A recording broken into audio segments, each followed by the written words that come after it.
spinning it round.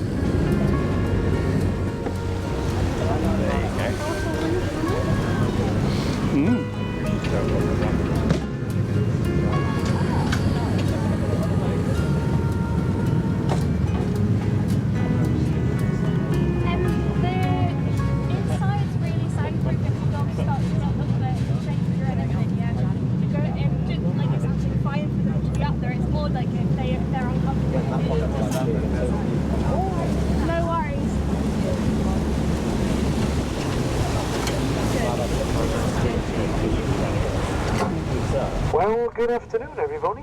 Welcome on board the LC. My name is Carl. I'll be your skipper today. And on deck I've got Lauren.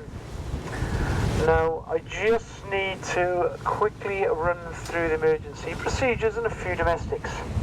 So to begin with, the life jackets. They are kept under my feet. So if we did have an emergency, we'll pass them out to you and we'll deal with the emergency as it unfolds. Just follow instructions from myself and from Lauren.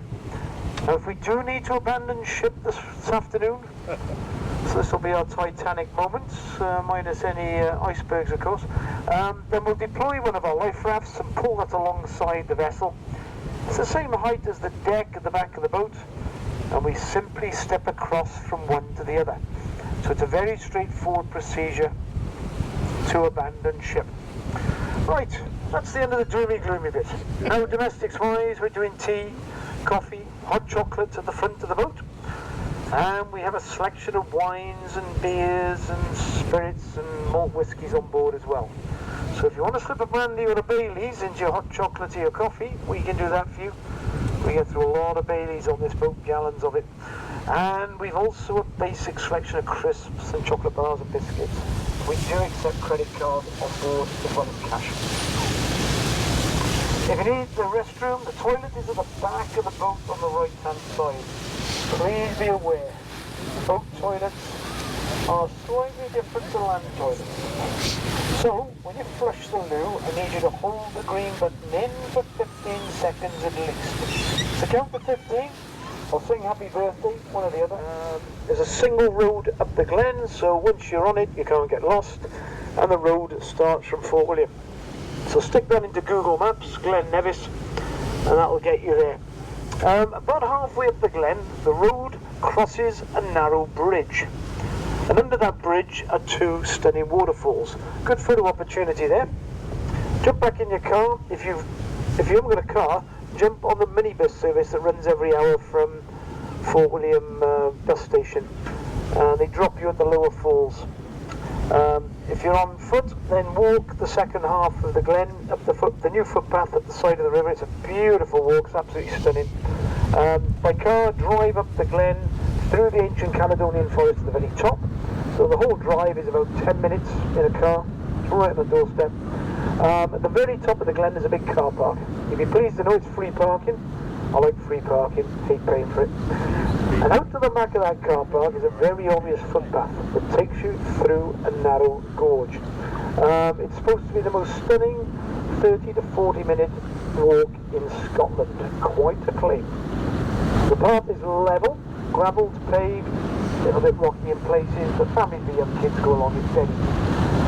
In the bottom of the gorge you'll see boulders the size of your house as you live in a castle, and that gorge opens up into another valley or glen, and right in front of you is the second highest waterfall in Scotland. Steel Falls, 400 feet high, 120 metres. I think we've got too many things to do. We have too many things to do, exactly. Not on this time. I think that's the one thing. Don't say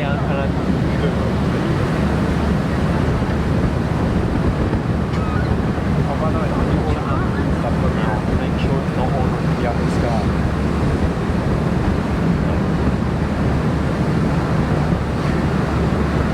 You can get right up to that wreck, I bet you could climb on it and drive around there. Yeah. Hello. Now over on the right hand side is this old fishing boat up on the beach. I know she looks a bit tired and a bit scruffy, but ignore all that. Look at the shape of her. Beautiful lines to her. She'd look after you in some bad weather off the coast of Scotland in the winter.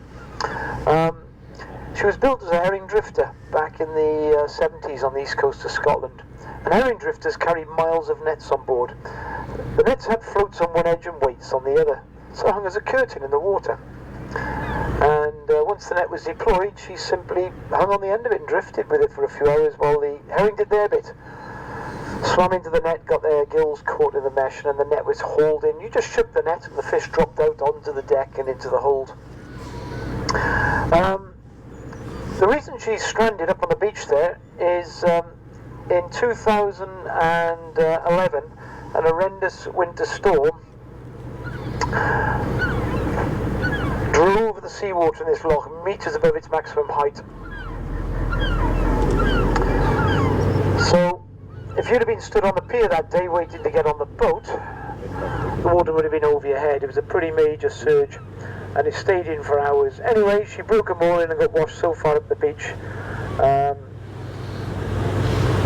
She's stranded there for good. A real sad end to a beautiful old vessel, the old Dayspring. Ironically, she's now become the most photographed boat in Scotland. People love photographing her. She's quite interesting subject matter. But of course the backdrop, on a nice day anyway, is Ben Nevis, directly behind us there. By the way, that is a very rare view. Because Ben Nevis is covered in cloud 340 days a year. Not necessarily all day, but, you know, sometimes we go for weeks without seeing the top of Ben Nevis. We can see the mountain, but not the summit.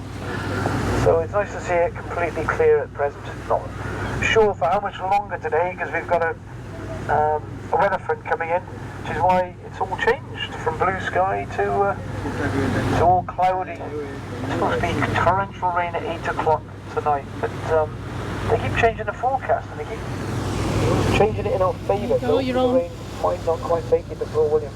If you time it right, you get the Harry Potter steam train crossing the bridge at the bottom of the flight of locks. 10:30 in the morning, 1 o'clock, 3:30 and 6 o'clock I think, 6 or 7 I can't remember. So you get the picture building up quite nicely, and the backdrop on a day like today anyway is Ben Nevis, which like I said is a bit of a rarity because we can see it all right up to the top. So there we go. That's my third recommendation for you. So they're all on Google Maps. Just stick them on and you can work it all out.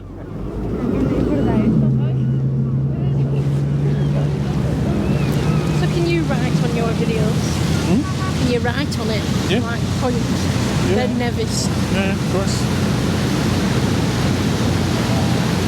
I will be doing this, I think.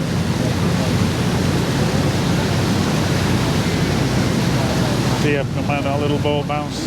Plenty of wood there, eh? Yeah, it's lifted the boat out of the water. It's like a boat lifter. Little boat at the top. Just looking them up. I wonder what the pipe is going to that little island. Moving all this wood onto a truck trailer or something.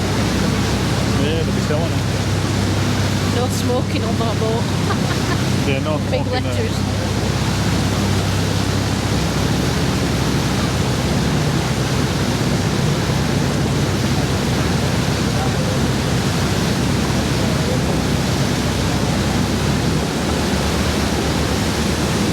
People are on the little boat. It's like they're pushing the boat, the veiw. They're just anchored to it. I'm just taking it to. Got a little pirate flag on the back of the boat though. Right, I'm not sure if you're expecting to see a commercial shipping berth here in sleepy Fort William at top of Loch Linnhe, but this is Boyd Pier, and about 400 ships a year come alongside this quay wall. So what have we got in at the moment? This is the Universe. She's got two sister ships, Cosmos and the Galaxy, so they're all of its spacey names.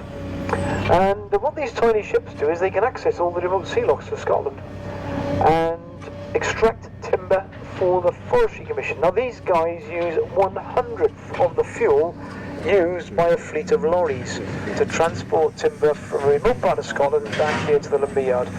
They can't access all the forest, of course, so we still need lorries to do some of the work, but we do what we can with these ships. They're ticking a big environmental box. Now then, you look at a ship and it can tell you quite a lot quite quickly. Most ships these days have a bulbous bow, a Pinocchio nose sticking out the front underneath the water. It would be showing at the moment if she had one, because this boat is light. The bright red is the top of the ship. The dull red at the bottom is normally underwater when she's full of cargo. So she's light at the moment. She's just been emptied of logs. Well, you can see all the logs piled up on the quay wall, and they're very quickly chucking them, craning them into the lorries to take round to the lumber yard, we'll see in a minute. So what's so special about this ship? Well, the bow is angled to the anchor, so it says 3.4 metres, and then it goes vertical. No bulbous bow. And why is it vertical? Why doesn't it stay as an angle? It's because she's an icebreaker. She's heavily reinforced to fight ice. And I know for a fact she works in the Baltic, and she works in the Rhine River. Now the Rhine River goes miles inland, and in the winter, deep away from the coast, temperatures plummet, so the Rhine freezes over. So she's able to bust her way into the quay walls like this one, break through the ice without needing a special icebreaker to do it, so she can access a quay wall and shift cargo. The timber we grow here in Scotland is absolutely rubbish. It's too warm here, too wet, and the trees grow too fast. We can put an inch of growth on the diameter of a tree trunk here in Scotland in just 12 months. Now in Finland and Siberia that can take 30 to 50 years. It's incredibly cold there, the trees grow incredibly slow.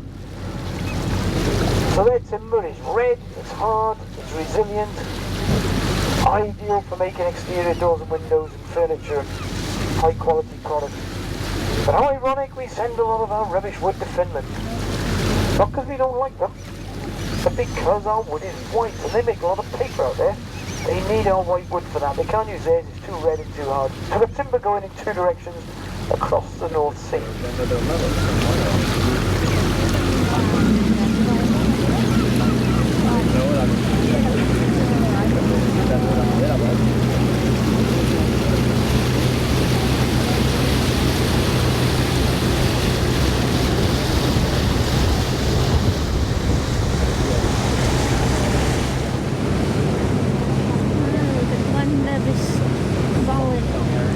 So where are we getting the water for our whiskey? Top of the year. Not a lot of grass around to the top, is it? It's like just an empty storm. See the path though, can't You we? see all paths, yeah, where everybody's climbed up.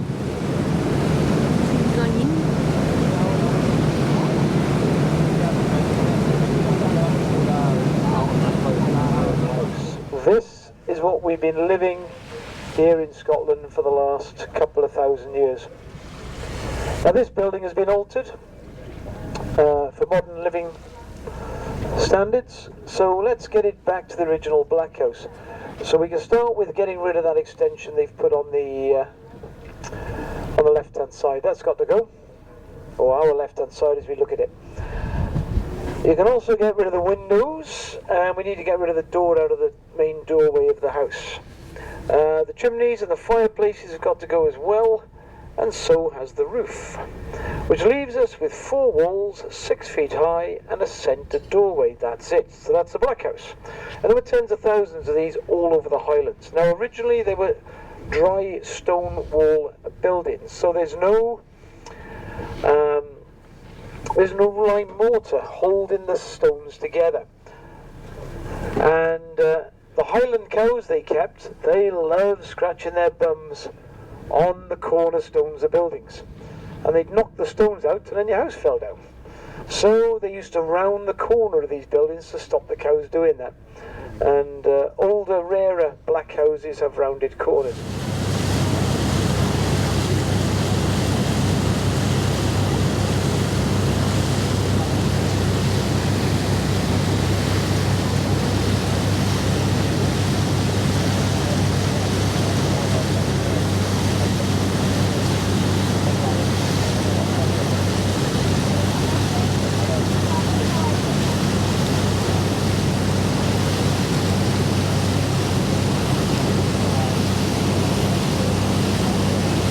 That's Glen Cregan Valley to the right hand side. One of over 1,000 valleys that form the Highlands of Scotland.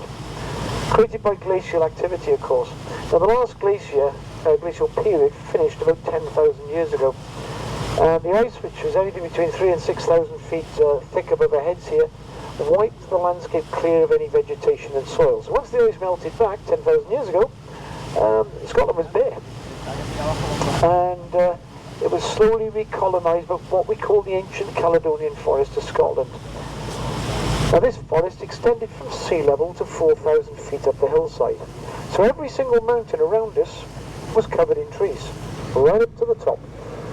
Only the mountains like Ben Nevis, the highest of them all, didn't have trees on the summit. Now what? Splash around You in see there. him jumping, the salmon. Yeah.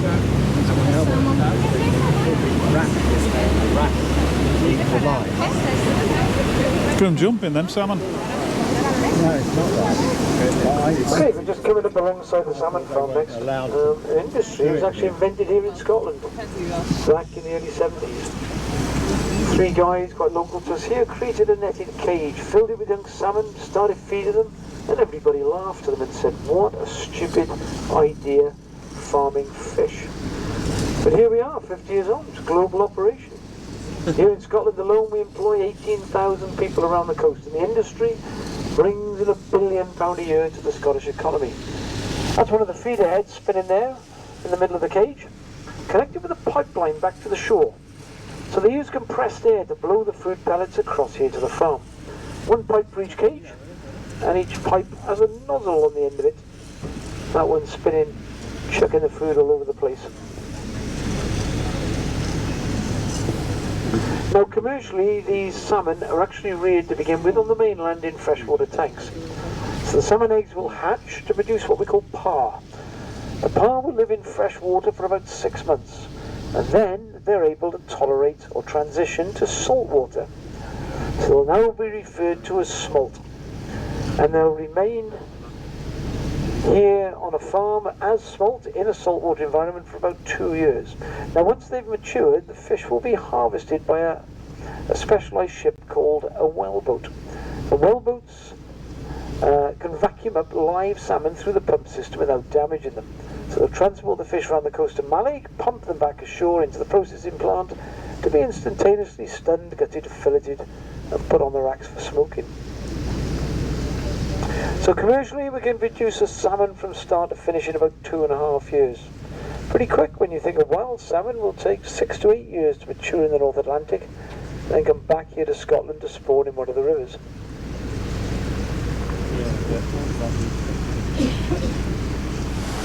Okay, now another industry we invented here in Scotland back in the 70s along with fish farming was mussel farming. So that's what we've got going along the right hand side of us here. Now we've actually harvested this farm apart from road 2.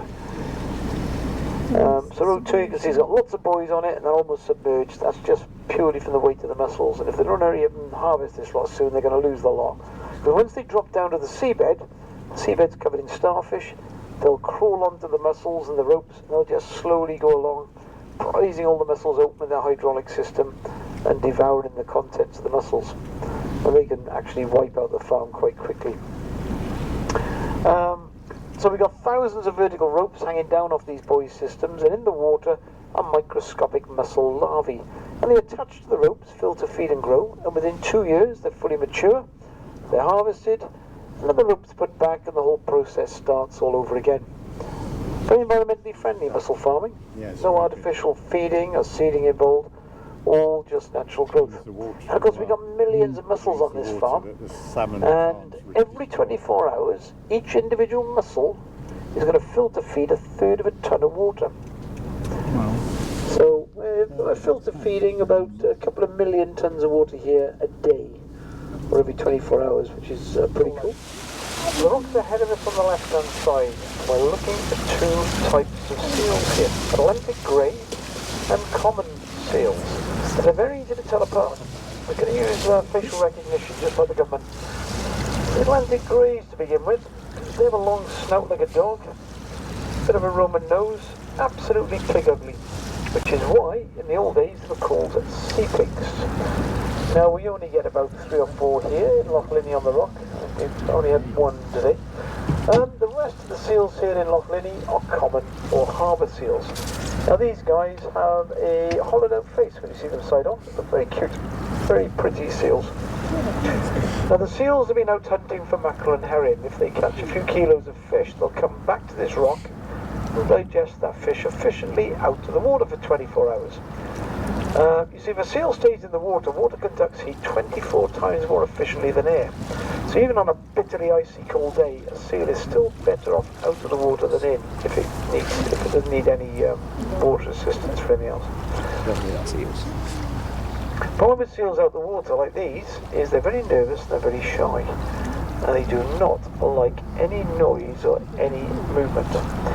Now we'll get within 20 metres of these seals easily. If we get any closer, it'd be a bonus. On the last trip, I think we got within 3 metres of these seals, right alongside them.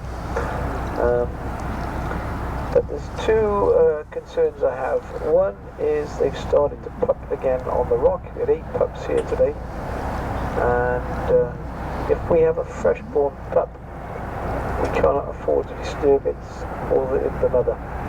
The pups here that are born on the rock are the common seal pups. They're born with a seal skin and they're able to basically swim just minutes after being born.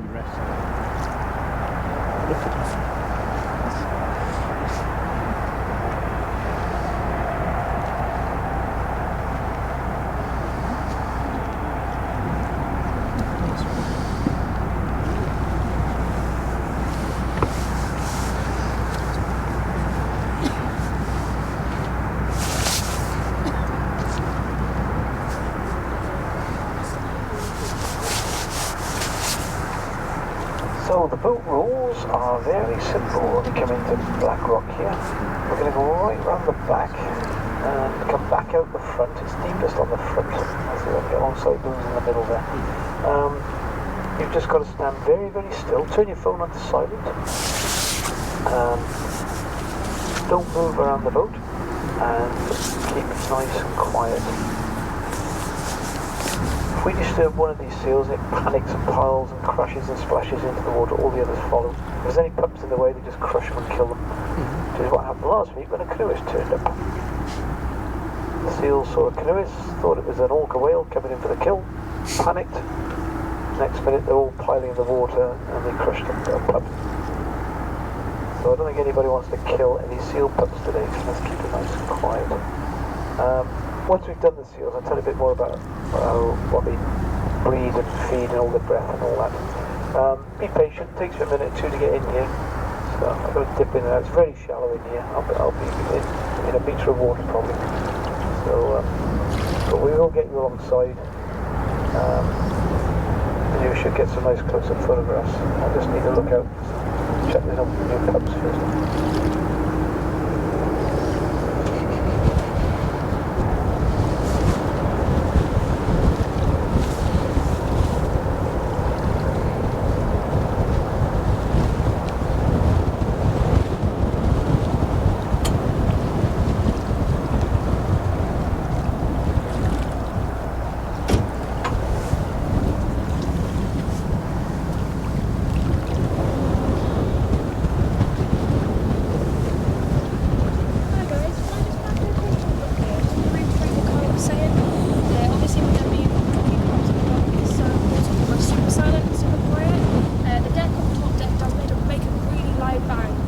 Moving about in the wrong way, so please, it's so important if you're up on this deck.